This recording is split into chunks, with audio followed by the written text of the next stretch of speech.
Israeli defense forces say their air defense systems intercepted nearly all of the missiles, along with help from the U.S. destroyer stationed in the region. Here's President Biden reacting this afternoon. At my direction, the United States military actively supported the defense of Israel, and we're still assessing the impact. Make no mistake, the United States is fully supportive of Israel. There's a vice presidential debate tonight. Everything that both candidates had in mind was ripped up, and they started over with new talking points and new answers for tonight. This was the big issue they thought they were going to be speaking about. The same thing President Biden was speaking about just there, a hastily arranged event about relief efforts in North Carolina and Georgia, where nearly a week after Hurricane Helene, thousands remain missing. Only helicopters can reach entire communities. The cleanup's going to take years and cost billions, not to mention making voting almost impossible in parts of two key swing states.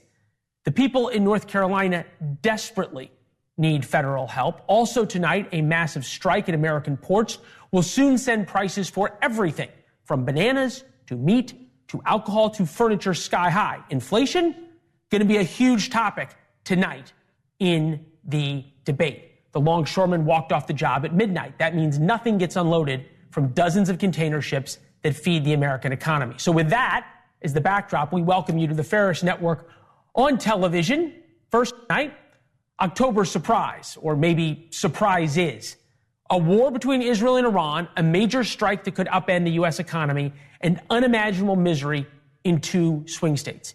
Each of those issues alone would dominate a vice presidential debate. Tonight, all three issues will be at the forefront.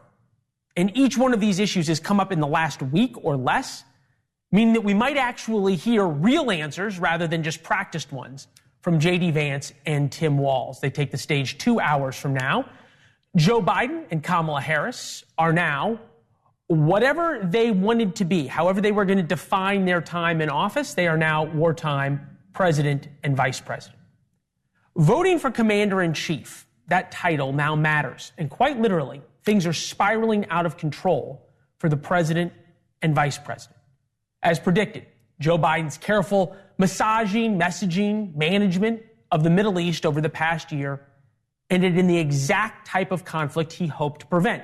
White House put out this picture today of he and Harris in the Situation Room. Noteworthy that the two of them are shown together. This morning, he warned of severe consequences if Iran went ahead with the attack on Israel. Iran did it anyway. Biden's national security advisor was asked after the attack what those severe consequences would look like. This morning, the president said there would be severe consequences if Iran carried out this attack. What are those consequences, and are they more severe than sanctions? Totally legitimate question, and that answer will come based on the conversations and consultations we have with our Israeli counterparts. It's too soon for me to stand before you today and give you an answer. What I can tell you is this. We are proud of the actions that we've taken alongside Israel to protect and defend Israel. We have made clear that there will be consequences, severe consequences for this attack. I spent 4 years in the Middle East. Talk's cheap. Prime Minister Benjamin Netanyahu knows that. That's why he has defined the White House. He has defied the White House and thumbed his nose at President Biden at virtually every turn. President Biden says he'll speak to the Prime Minister about the next steps. For his part, Netanyahu has already promised a forceful response. Former National Security Advisor John Bolton standing by with details on the Israeli-American divide, whether or not all-out war, if we're not already there, is on the horizon. We start with NewsNation's Robert Sherman, live for us tonight in northern Israel, where the sun comes up in a couple of hours. Robert, good morning. Hey there, Leland. It's pretty amazing what a difference a few hours can make. This morning, you had a lot of people in Israel who didn't think Iran had any interest in carrying out any kind of strikes against Israel. But then this evening, you had millions of Israelis running to bomb shelters. And now tonight, there are pivotal discussions taking place in the Israeli war cabinet, really revolving around one question. How will they respond to this attack from Iran? Prime Minister Benjamin Netanyahu, just a short while ago, vowing to retaliate. Take a listen. This evening, Iran made a big mistake, and it will pay for it. The regime in Tehran does not understand our determination to defend ourselves and to exact a price from our enemies. Those sentiments have been echoed by U.S. officials, but Iran coming out making their own threats against Israel, putting out a statement saying, quote, should the Zionist regime dare to respond or commit further acts of malevolence, a subsequent and crushing response will ensue. There are millions of people around the globe watching the Middle East very intently right now, fearing that it will lead to all-out war. But from the perspective of many Israelis, after going through the October 7th attack from Hamas, after nearly a year of strikes from Hezbollah, after seeing the Houthis ratchet things up in recent months, all of them being Iranian proxies, there are a lot of people who believe that Jerusalem and Tehran are in many cases already there. Leland? Yeah, it's a great point. In so many ways, there already is a major regional war in the Middle East, certainly has developed over the past year, and Robert Sherman has been there to see it all from the very beginning on October 7th. Robert, thank you. Bring in Ambassador John Bolton, friend of the show. It's good to see you, sir. You can imagine the question tonight to either J.D. Vance or Tim Walz. What would be your advice as vice president to the president at this moment, and their answer should be what? Well, I think that the United States should be cooperating with Israel not to tone down the Israeli reaction this time, as they did in April when Biden famously and quite mistakenly said, take the win, because only a couple of Israelis died as a result of that Iranian attack. This is the second time. The fact that little damage appears to have been done this time either, there's still information we don't have, doesn't mean that these two attacks can be dismissed. It means the Iranians are either incompetent or their missiles have been tampered with by somebody before this happened. But they've tried twice to inflict severe damage on Israel. People can talk about how it was all staged. The fact is, you can't stage missile launches in a way that guarantees the Israelis are going to shoot them all down. We can dismiss that theory, I think, pretty quickly. So I think Israel is entitled to do almost anything it wants, because the next time a ballistic missile heads from Iran toward Israel, there's no way that the Israelis will be able to know whether underneath the nose cone of that missile is a nuclear warhead. So I think the Israeli government has all the options on the table, as they like to say, starting with destroying part of the oil infrastructure in Iran, the Cargill and terminals, destroying Revolutionary Guard bases and assets and facilities, right up to going after Iran's nuclear weapons program. That's what I would go after. I wouldn't take any chances at this point. This war did start with an Iranian attack through its proxy, Hamas, 1 year ago on October the 7th.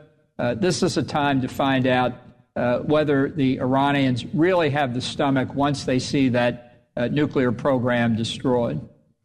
We saw the picture from President Biden and Vice President Harris in the Situation Room, and they're trying to thread this awfully thin needle of being supportive of Israel. Israel has a right to defend itself, and still so terrified of the idea of supporting Israel, as you laid out, for an all-out attack. We've also seen Tim Walz run from questions about Israel, especially when the hostages, the American hostage was killed by Hamas in Gaza. There seems to be a little bit of a movement by Kamala Harris pre-election towards being supportive of Israel. Do you buy it? No, look, I think, as Gene Kirkpatrick said many years ago, the San Francisco Democrats, of which Kamala Harris is literally one, the San Francisco Democrats always blame America first. And if they can't blame America first, Israel's a close second. So I think they're in real difficulty. The administration has tried to keep this conflict and the conflict in Ukraine off the front pages for well over a year now. They've failed miserably because their approach has simply shown weakness. And the irony here is that Iran and the terrorists in the Middle East may not fear the Biden administration, but right now they fear Bibi Netanyahu and Israel, as well they should. It's amazing how Israel has now taken the place of the United States in terms of sort of an enforcer of rules. That may not have been the case when you were the national security advisor under Donald Trump. Your former boss had this to say. Take a listen.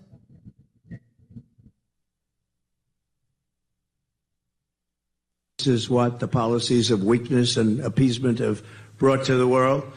And as I've been saying for a long time, terrible things can happen. When you have incompetent leadership, really bad things can happen. At where we are in American foreign policy, does J.D. Vance have an argument to be said that whatever you think of Donald Trump, whatever you personally think of Donald Trump, that he could say tonight, from just a foreign policy perspective, it is a binary choice, and the 4 years under Donald Trump brought a security for America that does not exist today? Well, I don't think it was 4 years of Donald Trump that brought security. I think we were very lucky during that 4-year period in many respects, and there were mistakes there made with respect to both Russia and China that I think are coming back to haunt us today. The issue is whether either candidate today understands the nature of the challenge that we face and what to do about it. And I don't think either one does. But there's a critical point here. Any president spends a lot of time on national security issues. And yet, as a percentage of what those issues are debated during the presidential campaign, it's infinitesimal. So tonight, at least, there's a chance to have a debate. We'll see whether they can actually engage on policy. And it would tell the viewer a lot about whether either one of these vice presidential nominees is fit to be commander-in-chief, which is a legitimate question in both cases. Yeah, and I feel like in this election, why there is so much focus tonight on the vice presidential debate, both the issue of being commander-in-chief is now bigger than ever, and the issue of being vice president is larger than ever, perhaps even since Ronald Reagan. Ambassador, it is good to see you as always. Thank you. We'll be with you during the week as well for your insights. Looking forward to it. Thank you. Yes, sir. Thank you. 25,000 American soldiers, sailors, airmen, and Marines are in range of Iran's missiles. Some of them have helped shoot down Iran's missiles. How the vice presidential candidates will try and prove they are ready to be, and this is the words, commander-in-chief.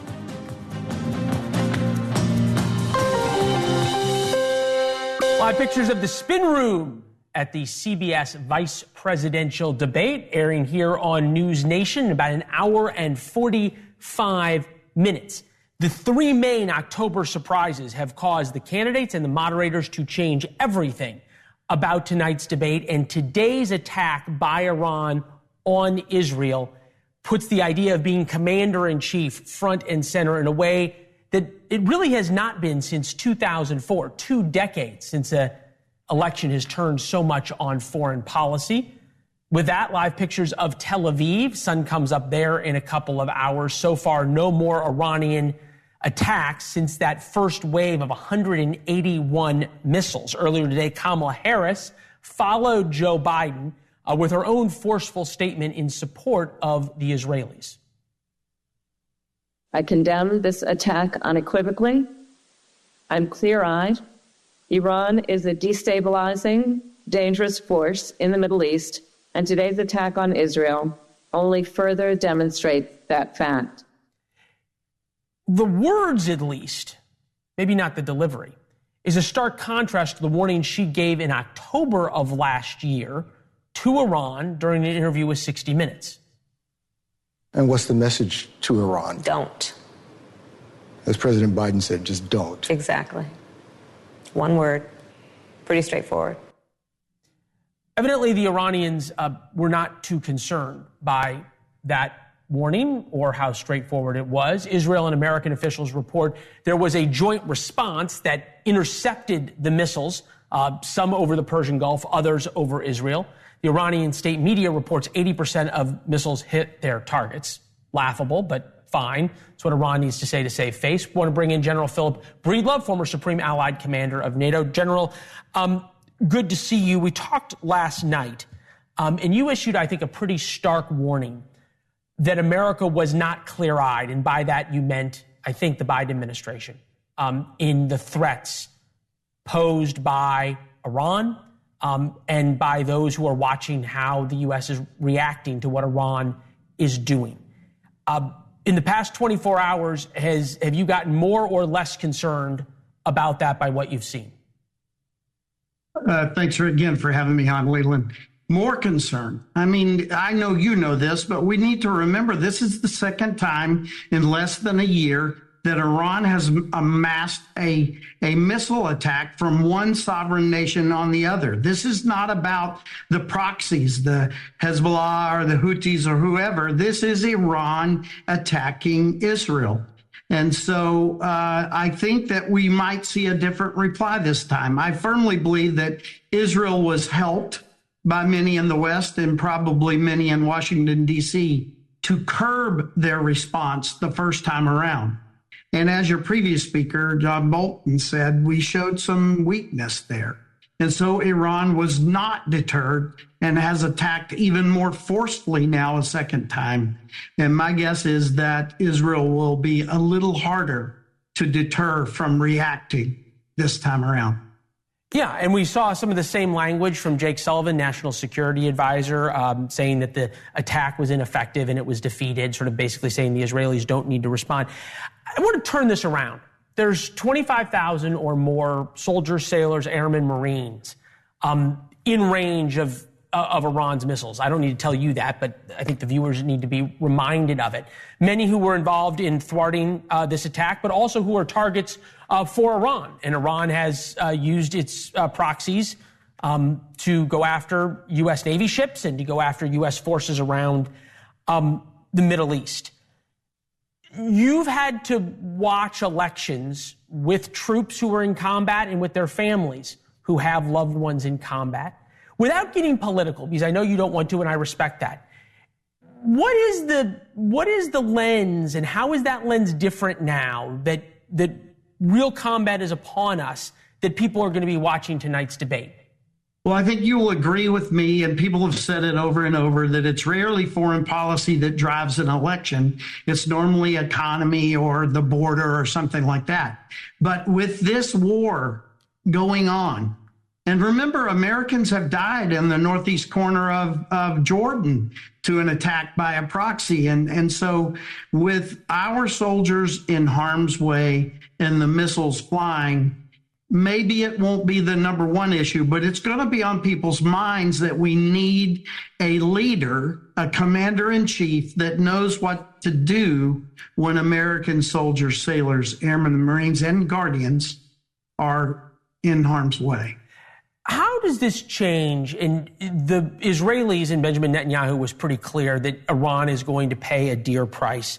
I'm going to go out on a limb here. I don't really often make predictions, but at least the thought that there is a lot of options for Israel other than sending F-15s over Tehran and bombing Iran back to the Persian Empire days. And elaborate, if you will, what decisions right now in the Kiryat, the Israeli Pentagon, they're having to go through. So first of all, you are correct. There are lots of options. And John brought up some that many think first about, and that is to take Tehran's nuclear program away from them. We understand it. We know where it is. We know how hard it is to get to. But Israel has thought through this problem before, and you might remember what they did decades ago when they made their first strike into that nuclear program. So there are several things they could do. And the energy infrastructure, there are a multitude of choices that they could make. And even though Iran is firing into the populated areas of Israel, my guess is Israel will not return that sort of bombing, counter value bombing. They will go against targets of military capability and send a clear message that way. That's the way I would expect Israel to go. All right. Now we wait. And it'll be very interesting, I think, to see what message Tim Walz sends, or at least tries to telegraph to Israel and to Iran in the debate. They will be watching as well. General, thank you very much. We appreciate this. Wrote a lot about the strikes today in War Notes. That is our daily newsletter that started right after the October 7th attack, so about a year. Now up well over 12,000 subscribers. You can be one as well for free. Go to warnotes.com, sign up. You can reply to the emails. We read every one. Also see at Leland Vittert on Instagram and on Twitter for that conversation. Full debate analysis tomorrow.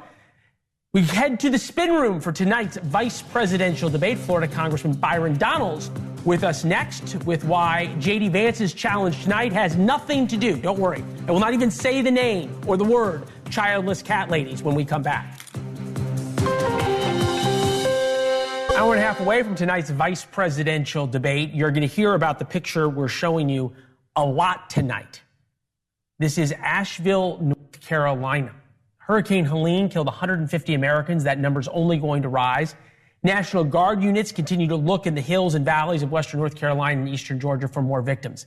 A couple outside of Asheville narrowly escaped death.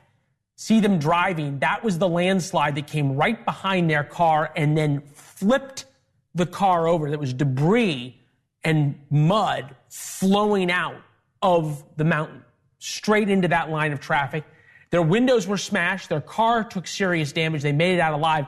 They are the lucky ones. You can see what happened to some of the other cars there next to that debris field. President Biden, Vice President Harris, they will be heading to Georgia tomorrow to tour the damage. North Carolina is still far too much in the rescue phase for a presidential visit. With us now, Republican Congressman Byron Donalds of Florida from the spin room. Look, Congressman, you know better than most from Fort Myers Beach, from Naples, where my family lost their home, what it is like in a disaster. It takes a couple of days to ramp things up. And then the president coming to town is normally a pretty good thing. We saw it happen certainly after Sandy. President Obama came to New Jersey, did very well for him politically. We saw Ron DeSantis embrace Joe Biden after Ian. I'm wondering if there's any reason to think that President Biden being comforter in chief, Kamala Harris showing up as the vice president, isn't a bad thing. It's probably a pretty good thing in Georgia and North Carolina, right?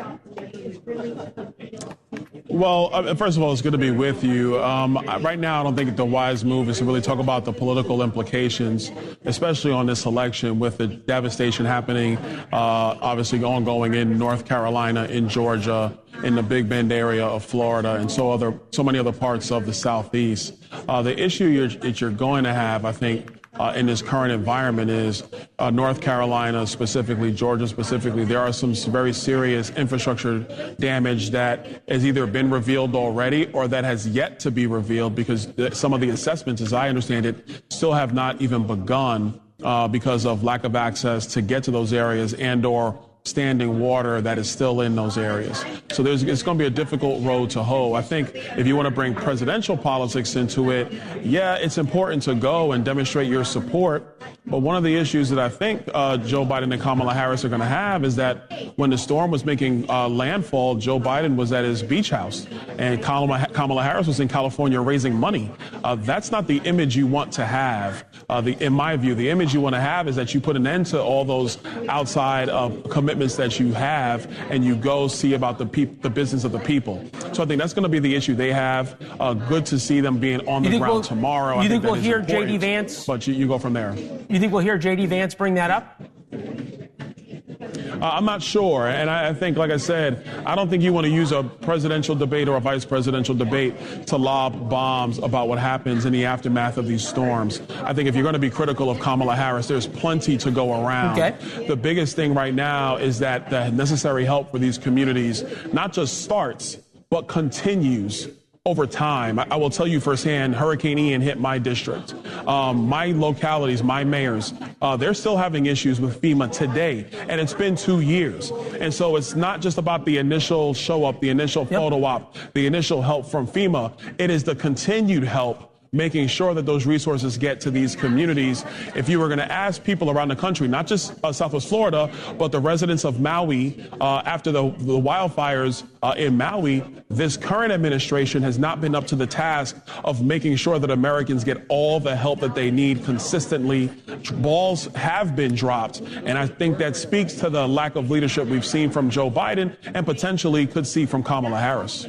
Just on a personal note, I have to say, as my parents are your constituents, you have been dogged in trying to help your constituents and stay on the federal government after Ian. I know there's a lot of people who are very grateful to you for that. Speaking of some of the attacks on Kamala Harris, of which Republicans view there are many, here's a little bit of some of those from J.D. Vance, who is a quite skilled debater. Take a listen. I'm actually confused a little bit by the question, Margaret, because if Alabama, let's say, is going to have a different abortion policy from California, that's not inconsistent with then saying doctors are going to have to prescribe this stuff, whatever the individual policy of the state is. I'm not sure what the confusion is there. I don't know. President Trump said there are some humane things that could be done. I noticed that when you had Kamala Harris and Tim Walz, you gave them multiple choice answers to the questions that you asked, and you allowed them to answer the questions. I'm happy to be here to talk about policy, but if you're going to interrupt me every single time that I open my mouth, then why am I even doing this? All right. He is a skilled debater, no question about it. We have Democrats already lowering expectations for Tim Walz. They say he's going to be folksy. They say debates aren't really his thing. One thing I saw that he was someone's funny uncle. Does J.D. Vance risk coming off, I don't know, a little bit like a jerk if he is too much the Yale law school debate star? No, I don't think so. And the reason why is because there are serious issues that are facing the lives of the American people. And what it requires is somebody who's going to be serious, not somebody who's going to run around trying to be folksy or role play being folksy or act like they're folksy. You got to get the job done. And so whether it's inflation, our border, obviously natural disasters in our country, which are incredibly serious for the people who are affected. And now look at what's happening internationally with our foreign policy, with conflicts around the globe. This is not the time for play acting from Tim Walz. It's the time for serious leadership. And I will add to this, if Tim Walz and Kamala Harris were serious about leading this country, why aren't they talking to the press consistently like J.D. Vance is, like Donald Trump is, about the issues facing America? They are not. They are hiding from the press. They are hiding from the people and trying to run out the clock. That's not leadership. That is the same type of attitude that Joe Biden has had while he's been in the White House. A crisis happens. Joe Biden's nowhere to be found. Everybody starts getting upset. He goes out and gives a little statement. He doesn't take questions, and then he walks away. That's not leadership, and that's why the American people are frustrated. So I'm happy that JD is Yale educated.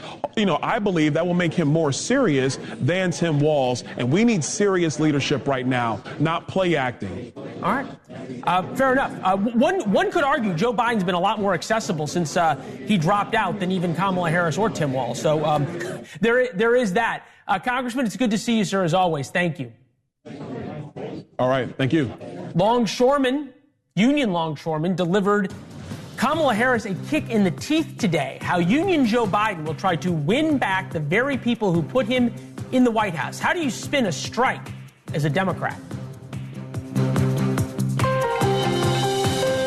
You can see live pictures of New York where Team Walz and Team Vance have some folks lined up on the street at 57th and 11th Avenue. They're going to go head to head. Both men were picked to appeal not to New Yorkers, but to working class voters, union voters, like the longshoremen who went on strike earlier today. The striking longshoremen offload containers from ships up and down the East Coast. 45,000 dock workers turned down a large pay raise, saying their sacrifices through the pandemic deserve more. If they stay on strike, even for a week, inflation, price hikes on everything from bananas to alcohol to furniture to anything for Christmas is going to be significant. Adding to the problem for President Biden and Vice President Harris is a letter from the Teamsters about the strike saying, quote, the U.S. government should stay the blank, as the Teamsters would use the word, out of this fight and allow union workers to withhold their labor for the wages and benefits they've earned. New Mexico Senator Ben Ray Lujan is here, member of the Committee on Budget. Senator, good to see you from the spin room. Thank you. Good to be with you. How big of a risk to the promise of low inflation that Kamala Harris talks about and beginning to tackle the economic crisis is this strike?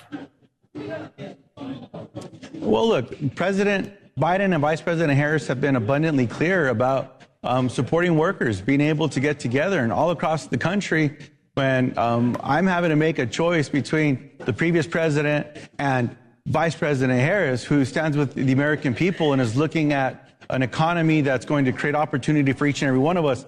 That's whose side I want to be on. But I very much appreciate what President Biden and Vice President Harris have said about collective bargaining. My dad was a union iron worker. My brother's IBW, my grandfather, union carpenter. In my little place that I keep in D.C., I've got one photo up on a wall that's of my father on a picket line. And there's something about standing up for a strong economy, making sure that it's not good enough for people just to try to get by, but they have to be able to get ahead. And that's what all these workers are talking about. And if we can stand together for workers in one community, we can stand together for workers all across America. Okay. There's a real possibility that in the next month, you've got prices going back up at the grocery store. You've got prices going back up when people start looking at Christmas presents. And look, Union Joe, that was Joe Biden's moniker. And CNN had some very enlightening reporting, shall we say, and polling on what's happened to union workers and their voting over the past 20 or so years. Take a listen. This is union households. This is Democratic margin in presidential election. It ain't what it used to be. You know, you go back to 1992, Bill Clinton won that union vote by 30 points. Hillary Clinton only won it by 12 points back in 2016. That was the lowest mark for a Democrat since 1984, Mondale versus Reagan. But look at where Kamala Harris is today. She's only leading by 9 points. That would be the worst Democratic performance in a generation. How does Tim Walz turn that around tonight? Look, Coach Walz, he was born and raised in a family like mine, a working class family. My mom and dad were clear to me about why we had a roof over our head, and it was because of the solidarity that my dad's union brothers and sisters could stand together and make sure that they were going to get paid a fair wage and have benefits as well and look after families. That's who Coach Walz is. He's of this community. He gets it. And I've seen him stand up and fight for families all across the country. And I also appreciate what President Biden and Vice President Harris have already done with their administration in inviting parties to the White House to work with them and say, we need to get this done and get this done quickly. The governors of New Jersey, New York already coming forward with talking about plans and how we can move forward. So again, I very much appreciate where President Biden and Vice President Harris have been. And I know that Vice President Harris is going to earn more and more votes, especially from union brothers and sisters and union families like mine, because she's out there talking to them and earning their support. And by tomorrow afternoon, Vice President Harris and Governor Tim Walz, they're going to be out on a bus tour in Pennsylvania talking to more and more folks out that way. So I'm confident they're going to do better in this community with union brothers and sisters across America. And that's why they're going to win on election night. We'll be in Pennsylvania with them. Dems worry privately about how Walz will fare against Vance in VP debate. This is from Politico, hardly a right-wing organization. Some Minnesota Democrats wonder how Walz will handle the barrage of attacks from Vance, given the governor's tendency to shut down conversations when he's pressed about missteps in private. He can be overly defensive. He also developed a reputation for speaking so quickly that an ally characterized him as, quote, a bit manic. This is the question. Why are Democrats who, as you point out, feel like they have an important story to tell, and Tim Walz is the messenger for that, lowering the expectations for Tim Walz? Well, look, I think Coach Walz, we're going to hear who he was as a coach in that locker room when he led that state championship team home. As Governor Tim Walz, I want to see the Tim Walz that I served with in the United States House of Representatives that sat in the Veteran Affairs Committee fighting to expand the GI Bill, and how strong he was in those rooms. But make no mistake, J.D. Vance, he's Yale educated. He's a lawyer from out that way. He did a national book tour or something. This is who he is. This is his moment. This is what he prepares for. So, look, I think that's what tonight's going to be. But more than anything, tonight's going to be a clear contrast between a vision of Harris Walz about looking forward and doing better and helping the American people versus Walz and what we're hearing from Trump and from Vance and all this nonsense about that Project 2025 and the mouthpiece that Vance has become in that space and taking us back. All right. Senator, we appreciate it. Thank you for being here with us. Passionate in your support from a long history out in New Mexico. Good to see you, sir. Thank you. Great to be with you.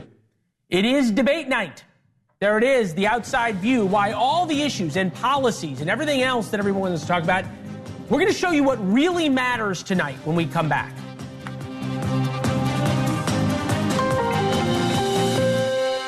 One hour away from the one and only vice presidential debate between J.D. Vance, Tim Walz, the spin room there. I will be with you from the spin room for the post-game show. Lauren Wright here, associate research scholar, lecturer in politics, public affairs, Princeton University. Chris Hahn, host of the Aggressive Progressive podcast. This is new, the syndicated Chris Hahn radio show. Oh, that's not new. That's old. I don't know what's up there. Congratulations, in any case. Syndication ain't going so well. We'll keep you inside the spin room live pictures there. You think about this almost like a UFC fight. These guys were chosen to be attack dogs. Walz, 60 years old from Minnesota, been in politics 17 years. Former high school teacher, football coach. We keep hearing him be called Coach Walz. Faculty advisor for the school's first Gay Straight Alliance Club. J.D. Vance, 40. Best-selling author, a hugely successful author with Hillbilly Elegy. Only a year and a half in the U.S. Senate, 4 years in the Marine Corps. Lauren, does either one walk on stage tonight with more to win or more to lose? I think Walz has more to lose because he has the tougher task. He has to fully articulate his candidate's policy positions, which even she herself has not done. And he can't be his full folksy one-liner self because that's been pulled back in recent weeks. So how do you do that? How do you give a full-throated defense of the policies, go on the attack against Trump and Vance, but be sort of tightly controlled? I mean, even I wouldn't want to be in that position. You know, Hannah, I've been thinking about this because Vance was picked because of some of his cable news appearances and his own rights. They've been totally taken away from him. You know, even when you, and as good as you are, when you've been out on vacation for 6 weeks or something, you're a little rusty, right? And, you know, all of a sudden you agree with Leland a lot, and all of a sudden you're telling me I'm right, on and on. That's not because I'm on vacation. Okay, yeah, but Walz has had 6 weeks off. Should the fact that he is truly out of practice in this game, that being on TV, debating is a perishable skill and one he hasn't had? I think that we're going to have a very interesting debate tonight. I agree with her that Walz probably has the tougher task, but for different reasons, right? J.D. Vance has an audience of one he has to please. That's Donald Trump. They have abandoned, for all intent and purposes, independent voters, swing voters that are not decided yet because they know they are not deciding for them at this point in time because they know Trump. So they are just going to go out there and try to get their base to vote for him. Walz has got to convince people who are not convinced yet to vote. That is a difficult thing. Amping up your base, that's a good job to have, especially if the VP. You could throw red meat, you could throw it all night. And he knows what he has to do. Walz has got to be a little bit more diplomatic. You know, when you're in the spin room after the debate, you always know who won and who lost because of who's spinning and who's not, who walks out and says, hey, we had a good night, and who walks out and has to sort of explain away. The prebuttal of that, though, Lauren, is you've got Democrats already saying about Tim Walz, well, he's folksy, well, he's not a great debater, well, J.D. Vance is a great debater, setting expectations so low. I feel like tomorrow morning the headlines are already written, right? Tim Walz, folksy in debate, J.D. Vance, what? Super polished communicator that's really good at this. He is. I'm sorry. He's made mistakes in the past. He's the most unlikable person you'll ever meet in your life. No, there's have you ever met him? There's a 4 percentage point because he's unlikable. He's one of these guys who knows it all, they're blah, both blah, blah. highly unlikable. It's 41%, 44%. No, 49.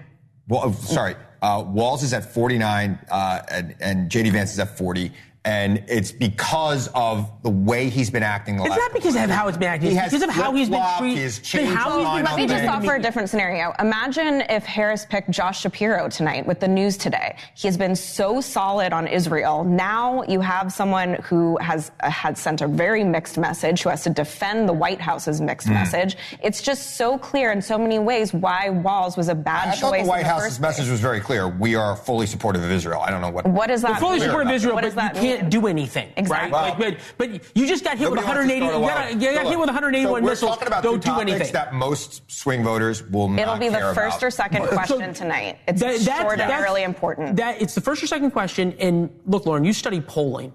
I think about how foreign policy was not an issue until today, and now it is. What pivots the American voter when all of a sudden foreign policy, October 1, becomes a big deal? Well, it's the swing voter who's looking around, and maybe it's an overgeneralization, but they think today the world is less safe than it was under Trump. Trump made a lot of mistakes, but that's the basic calculation they're making. Look, Trump is so controversial. He's done so many things wrong. He is polling better right now than he was in 2016 when he was unknown, and 2020 in the heat of the COVID crisis. I'll tell you why.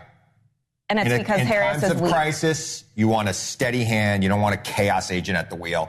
And Donald Trump is a chaos agent, and the American people know it, which is why they are not sold on him. He should be winning this race based on the... I'm sorry. Hold on. You say the American people know it. They know it. Okay, just...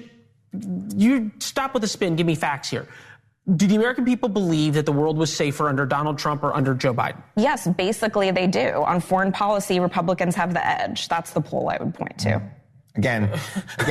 Well, what are you going to do with that, Hahn? Again, there's 6% of voters who haven't made up their mind about Kamala Harris. They have made up their mind about Donald Trump. He's been running for president since 2015. So those 6%, if they decide, right now they've decided they're not voting for Donald Trump. The question is, are they going to come out and vote for Kamala Harris?